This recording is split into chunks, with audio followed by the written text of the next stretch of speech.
What you're seeing could be the world's most unusual movie. It's a movie that allows the viewer to decide what happens from moment to moment.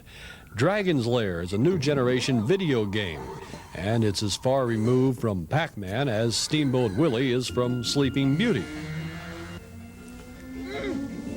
The electronics of the game are the creation of Rick Dyer, and the animation is the work of Don Bluth Studios of Los Angeles.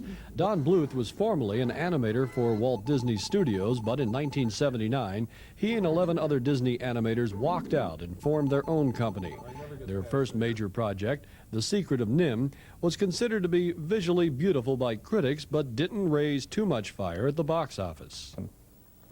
We put the film in the theaters, The Secret of NIMH, and it had a so-so response, and I figured out last summer that everybody was watching E.T. So, and if they weren't watching E.T., they were in the arcades playing games. And right after the picture had been released and we saw that, probably wasn't going to get immediately out of the red, so we better be thinking of something else that will help animation to grow.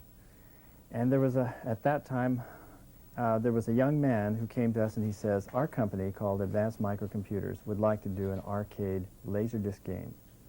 I thought, fantastic. And then I learned some figures about the arcade. Basically, they had about $9 billion last year, which is 3 times the movie industry. I said, that's where the audience is. They're in the arcades.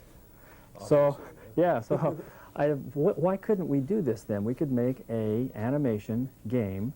And with a laser disc, you don't have to settle for the little sticks and dots. You can actually put full-blown, full-length animation on that screen. Whoa! Whoa!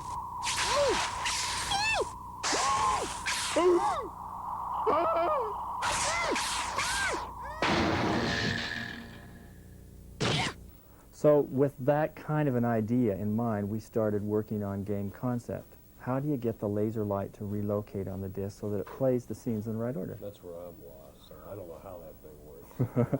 Well, I didn't either until someone explained it to me. It's like a phonograph record, that you can just simply spot it at any place you want on the disc, unlike a tape that you have to hunt for a place on the disc.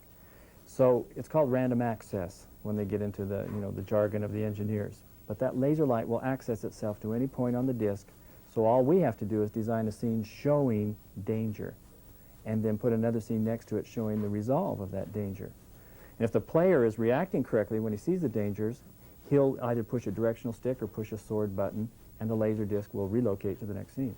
That'll probably change the whole video game look, won't it? That's what I think is going to happen. The whole thing. In fact, the arcades right now are showing a tremendous enthusiasm for Dragon's Lair, which is a beautiful visual. It's a quantum leap forward with visuals. So what I believe will happen now is you'll see all the rest of the great big arcade production companies who design games, they'll have to get into the visual business.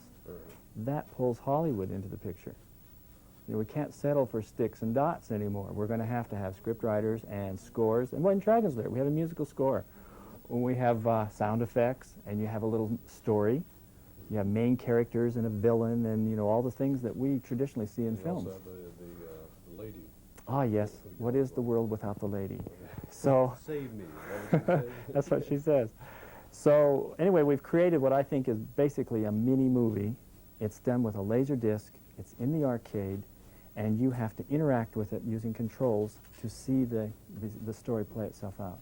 Dragon's Lair is a phenomenon in the video arcades, even though Dragon's Lair is a tough place to try to stay alive. Unlike a cat, our hero Dirk the Daring has only 3 lives. That is, unless you have another quarter.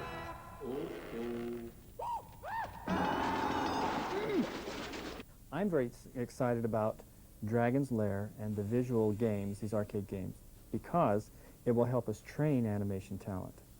Because you can experiment, you can try new things, you can put visual things on there that aren't really, like a feature. And by exploring new talent and by being able to fund it, because, gee, the money involved is tremendous, then we can then put those animators over under the features, because we still have a couple of features right back there that we're getting ready to start on, too. I wanted to ask